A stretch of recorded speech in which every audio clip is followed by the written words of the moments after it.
देवेशी दण्डनीतिस्था दहराकाशरूपिणी प्रतिपन्मुख्यराकान्ततिथिमण्डलपूजिता कलात्मिका कलानाथा काव्यालापविनोदिनी सचामररमावाणी सव्यदक्षिणसेविता आदिशक्तिरमेयात्मा Parma पावनाकृतिः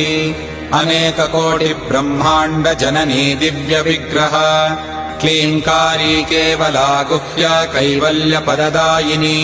Tripura त्रिजगद्वन्द्या त्रिमूर्तिस्त्रिदशेश्वरी त्र्यक्षरी दिव्यगन्धाढ्या सिन्दूरतिलकाञ्चिता Uma शैलेन्द्रतनया Gauri गन्धर्वसेविता